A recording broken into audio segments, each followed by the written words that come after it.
Good afternoon, I'm Tom at Ledgebeer. Today I'm going to take a few minutes and I want to go over why I think the Farmall Cub makes a great secondary tractor for a small farm. So here we've got a 1948 Farmall Cub. It's around 8.5 horsepower, which is measured in two ways. They measured it in drawbar power, which was how much they could pull, and also the PTO horsepower is in how much it could run off the rear end of this tractor. So in the older tractors you'll often find two numbers. The PTO horsepower will often be a little bit higher than the drawbar horsepower because it'll turn a little bit more than it'll pull.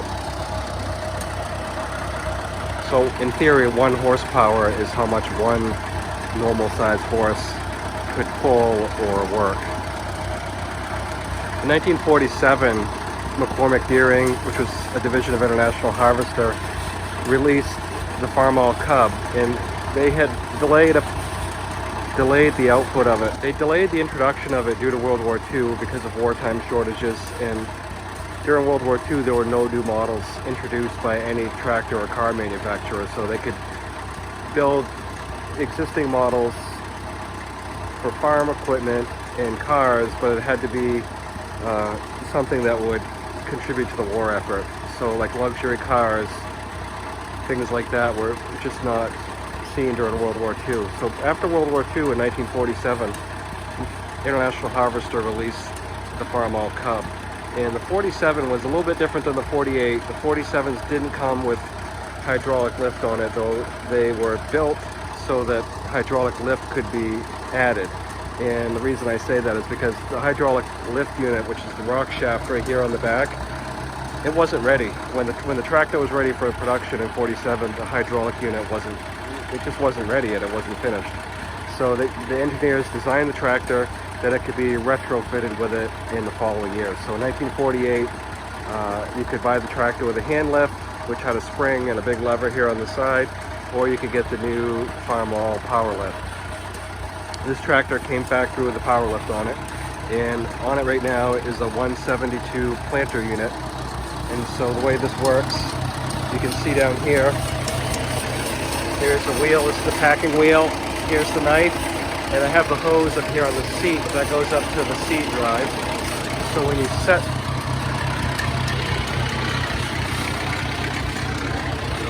the rock shaft back, which is this lever here, what just happened was this right here actuated the spring on this lever, which engaged this cog right here into this chain, which runs off the seed drive on the wheel. And also it lowered the planter unit. So here we've got the seeds. It says 184, it's not a 184, it's a 172. And I've got the original metal fertilizer hopper, but those tended to rust out, so I wanted to preserve it, and I've got a Reproduction International fiberglass one. It's actually poly, sorry. And I do have the side dresser hooked up on this one. I just put the planter unit on. Typically I was cultivating and I had a fertilizer injector for one of the feet on the side of it. And so when I lift this back up again, this just became disengaged. You'll hear that little whine right there. That's normal with these tractors. That's the hydraulics. It's a bypass. This tractor right here, I put a deluxe seat off a later edition Cub or a lowboy, and all it was just I changed the shifting lever and a couple mounts here and put the seat with the cushions on. It's much more comfortable. I do have the original spring style seat underneath the barn with the rest of my Cub parts, but this right here is a little bit more modern. You wouldn't have seen that in 48. Come around to the back again. This right here hooked up to either the Cultivators or the 201A Cub planter. This was capable of running a 2-row planter behind it, which I have out here. There was over 30 attachments that came available for this tractor when it was introduced. And so it was basically the tractor that International introduced in 1947 because they were still trying to get those holdout small 40-acre or less farmers to get rid of the horses. So here we've got a left and right hand plow, and this was a two-way plow, so you could drive down to the end of your field, and instead of having to back up and come down again, all you had to do was turn around and drop the other plow, and then your furrows would all keep going the same way.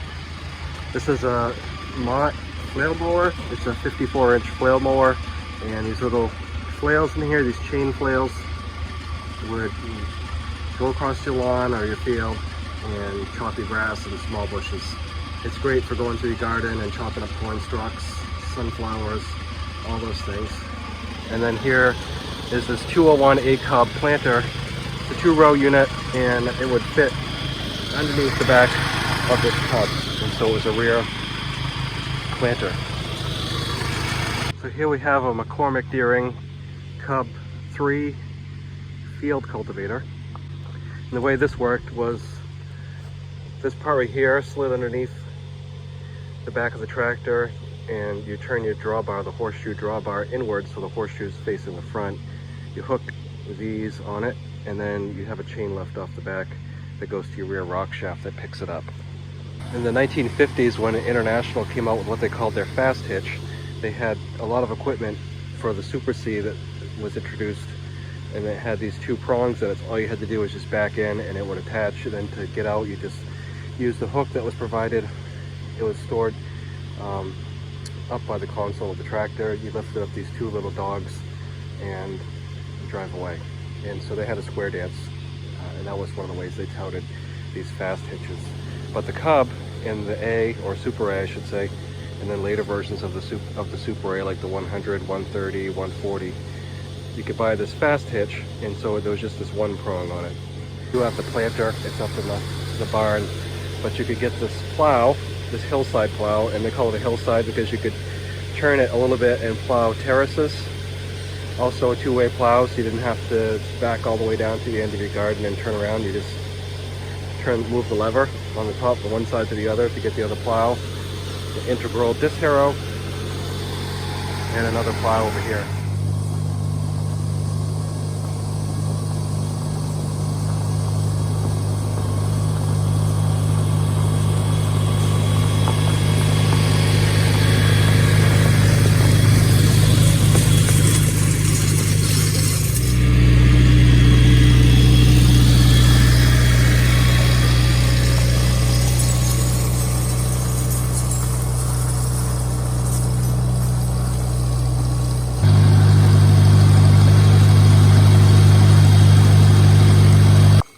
This right here is an adjustable front tread axle, so you can tighten these up and that adjusts the toe in, and also you can loosen up this nut right here. There's a section of this that telescopes out so that you can get more width out of it, and then here you take these two bolts and loosen them out, and then this part right here telescopes out, and it's the same on both sides. So in 1950, that adjustable axle would have set you back $21.75. This belt pulley right here would have set you back $37. The swinging drawbar down there would have set you back $4.50. The electric starting and lighting. So here's your magneto kill switch right here, and then your starter switch is here, which is on the other side. Here's your lights. That package would have cost you $59.50. Then I have this combination tail light here. That would have been $4.50. I don't have a spark arrestor on the muffler, but the muffler itself would have been $2.75. And they had a different seat, which was on this before. It was still a pan seat, but it was cushioned. It was foam rubber, and that would have been $8.25. The touch control hydraulics, which is this right here, all this, and the hydraulic system down there would have set you back $84. The front wheel weights were $6 a pair. The rear ones back here were $30.25. at number 3. Spring tooth cultivator would have been $61. The tandem disc harrow I have is a C23A, $134. The sickle bar mower I have, $97. And the 189 is a one furrow plow, which is basically half of the 193 plow. So that 189 plow with 12-inch bottoms would have been $118. The grader blade, which is also a snow plow, would have been $35. And the farm trailer I have, $174. 1954, International made another tractor. It was called the Lowboy, and so it wasn't a farmall. It wasn't a farmall. It was an International. This right here is your final drive, and the way they made the Lowboy, they rotated this forward, so it lowered the tractor about 8 inches, and it shortened the wheelbase about 8 inches. And then on the front of this right here is your front spindle, so they lowered it to match the rear. So take about 8 inches off this, so you have a really short spindle. It's almost like this right here is the edge of your axle and your wheels out here, and you'll see that on the Lowboy. 1955. So they made the Lowboy in 54, and they really put it out for production in 55. They invented that single point fast hitch that I showed you, so that was an option in 1955 on both the Farmall and the International Cub. In 1964, they changed the design on these. This is what they call the square design. They had a couple different versions of the round one I showed you up there, but in 64, this is the final version of the tractor that came out, and the decals were different in 64. It was a long stripe like this one. But they had the Lowboy, which looked like this, and they had the regular Cub that looked like this. By 68, they came out with a 154 Lowboy, so the Lowboy that looked like this was gone, and they had a new designed one. This tractor carried on until 1979, and this was a 78, and the 79 looked similar. In 79, you could have gotten a red one. And actually, all through production of these yellow tractors, starting in 1968, red was always an option. You could order it red, or you could have, if you were a municipality or a highway department, they could factory order them orange. So this is a 1978 Cub with the standard fast hitch on the back, Cub 22 mower, and it has the deluxe padded seat and the bent shifter. The Cub Lowboy always came with the underslung exhaust like this one. It wasn't an option. However, the regular Farmall Cubs having the upright exhaust was always an option, but you didn't see it much in the literature. So most of the Cubs you'll see like this will have the muffler going underneath. And so in 68, they had decided that the farmers weren't using the Cub. Municipalities, schools, the highway department, cemeteries, and such, they were using them for utility tractors for commercial use more than agricultural use. And so they were still sold by agricultural dealers, and at the end of it, the story I'm told is that these yellow Cubs like this would be sold at the Cub Cadet lawn and garden dealers, and then the ag dealers, you could get the red one. But that's not really true, because you could still get either color at either place. This Cub right here, I've got the wheels set out from mowing hillsides. And so it won't really work great for the land plows that I showed you earlier, because the way the wheel spacing, I wouldn't be able to put my tractor tire in the furrow when I set over. It would be riding over, so it won't plow well set up like this. This here's a Cub 100 manure spreader. It's a ground drive spreader. One wheel turns the bed chain, the other one operates the augers, and so you've got two levers here. This one here only has the one adjustment on it, and that just turns the auger on. This one here turns the bed chain on, so you can either get rid of your load slowly or quickly. It's getting a little dark down here into the barn, but this is a whole pallet of cultivators, hillers, etc. And then I've got more pallets here of assorted Cub parts. And they made the Cub for 32 years, from 1947 until 1979. And while they didn't sell as many Cubs, as they sold H's and M's, they still sold enough of them that there are tons of them in use today, and there are lots of fan clubs. There are aftermarket parts, as well as all the junkyards are full of Cub parts, so getting parts for these is no problem. This here's a Farmall 140, which is one size bigger than a Cub, but it also has the 1-point fast hitch. And while the implements are interchangeable, the 140 has the capability to run all the Cub implements. However, the Cub doesn't have the ability to run all the 140 implements because they're bigger. So it's important that you be careful about what implements that you try to put on the Cub. Additionally, the Cub power takeoff turns the wrong way and spins at the wrong speed, where the 140 spins at the current 540, which is the ASAE standard for implements. And so therefore the implements that are designed for the Cub are different, and the splines are different, and the Cub turns the wrong way, so it turns this way instead of this way.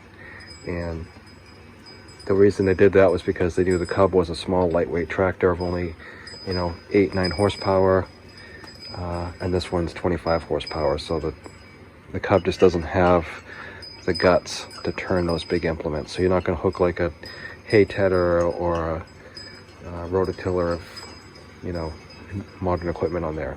Having said that, they did make a rotary mower and a small rototiller for the Cub that did have the correct splines and turn at the right speeds.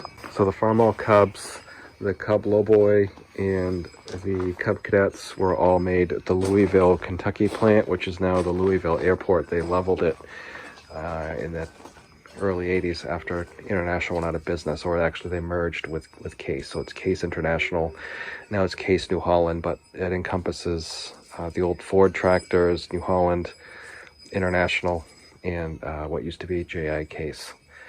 The International Cub, Cub Cadet, and Cub Lowboy were only offered in a gas version.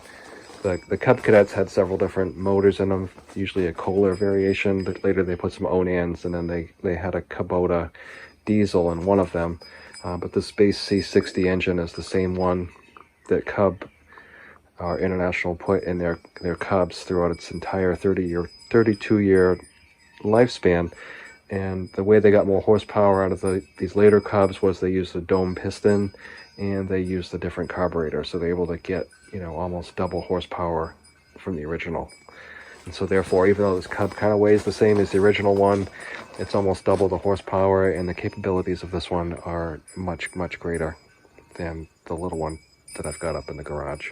So depending upon what part of the country you're in, will probably influence the availability of what attachments you can find for your Cub. Up here in southern Maine, the most common attachments that you find for your Cub are the 22 sickle bar mower, the C23A drag disc. There was a lift type disc that was only like half of it, and that's kind of useless because it doesn't pull the dirt back in after it. It's just the front half of the disc. Either the 189 two-way plow or the 193 one-way plow, and then the snow plow. The snow plow is often called the leveling and grader blade. So yeah, that was pretty common. And once you start talking cultivators, those are a little bit less common. Not everybody cultivated. The mounted corn planter, kind of hard to find. Field cultivators. The saw rig was pretty popular up here. Like I said, there was like 30 attachments, and there's like 5 that you'll find pretty easily. The rest are going to be a little tougher. The two-wheel McCormick trailer I've got isn't super common, and most of the farmers at the time just adapted some other wagon they had on the farm to fit their Cub. There was either a 1, 2, or 3 spindle lawnmower that went underneath. There was a rough cut mower you could put underneath. A lot of stuff. But honestly, the most common things: the plows, harrows, mower. That's what you're going to find on most of the farms. So to get back to the purpose of this video, is a Cub a good secondary tractor for your farm, or is it a good primary tractor? My personal feeling is if you have a small farm and you're fine with not running 540 implements on it and you don't have a 3-point hitch, it's fine. They do have 3-point hitch adapters, but without the 540 PTO, a lot of the implements, you know, except for like back blades and you know, York rakes or something like that, you're not going to find a whole lot of usefulness out of that 3-point hitch. So therefore, I feel like the Cub is a great secondary tractor. And then if you had a primary tractor, you know, even an older Fordson or you know, an older John Deere, anything like that, even a new one, even a new compact utility tractor is a great primary tractor for a small farm. And that's what I have. I have Mahindra diesel tractors as my primary tractors, and then the Cub is a secondary. It's great for spread manure, running the small disc harrow, carting things around. It has its own mower. You know, it's great for all those side chores. It's not going to be the primary tractor. I can't run the rototiller on it. I can't run the tedder. I can't run you know, you couldn't put a wood chipper on it. It's just not designed for that. So Farmall Cub, great tractor. It's been around for a long time, almost 80 years. And they still make aftermarket parts. The parts availability on the used circuit are great. They're still a really popular tractor. A lot of people like them. A lot of people collect them. They're highly collectible. They're easy to work on. They're very user-friendly. Really no safety features on them though, so that's the one drawback about these older tractors, and that doesn't just apply to the Farmall Cubs. That's any of the old tractors. They don't really have safety features on them, so you got to be very careful. And I've never run into issues. I'm very careful with my old tractors. I know the capabilities. I know where I can bring them and where I can't, and I just feel like they're a great tractor. And so hopefully this has been a little bit helpful to you. And if you have any questions or feedback, please put it down below. And if you haven't already taken a chance, if you haven't already taken the opportunity to, please subscribe to the channel. Thanks for watching.